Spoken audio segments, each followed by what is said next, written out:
పెదవుల్లో వెన్నెల్లు గుండెల్లో కన్నీళ్ళు ఇన్నాళ్ళు ఇన్నేళ్ళు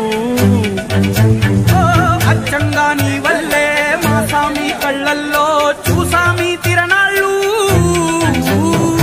ఏ దైవం పంపాడో నువ్వొచ్చిన వెలుగుల్లో మురిసాయి ముంగిళ్ళు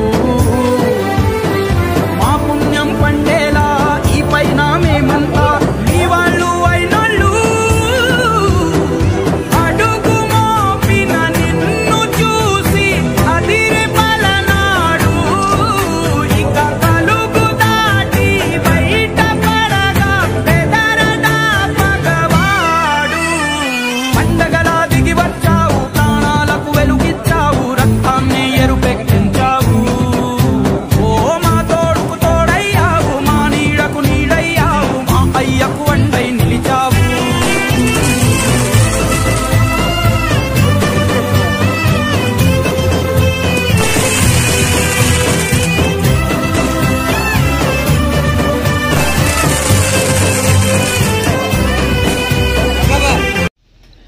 శ్రీ నరేంద్ర మోడీ గారి యొక్క జన్మదినం సందర్భంగా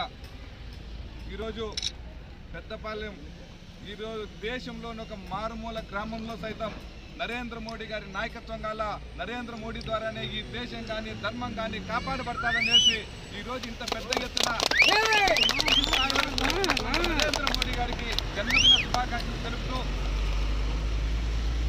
నరేంద్ర మోడీ గారు కూడా మనలాగే ఇంత మారుమూల ప్రాంతంలో గుజరాత్లో జన్మించి 1950 సంవత్సరంలో అక్కడి నుండి ప్రారంభమైనటువంటి జీవితం ఈ రోజు పార్లమెంట్లో అడుగుపెట్టినప్పటికీ కూడా ఏ రోజైతే మొదటగా ఆయన రాజకీయాల్లో అడుగుపెట్టినటువంటి సిద్ధాంతం ఏదైతే ఉందో ఆచరణ ఏదైతే ఉందో ప్రధాని అయినప్పుడు కూడా అదే విధంగా మనం కూడా అటువంటి మహనీయుడి యొక్క మార్గదర్శనం నడవాల. ఈరోజు మన పెద్దపాలెంలో జనసేన యువత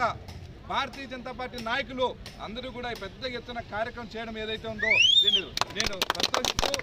మీ అందరికీ కూడా శుభాకాంక్షలు చెప్తున్నాను. ఏదైనా సరే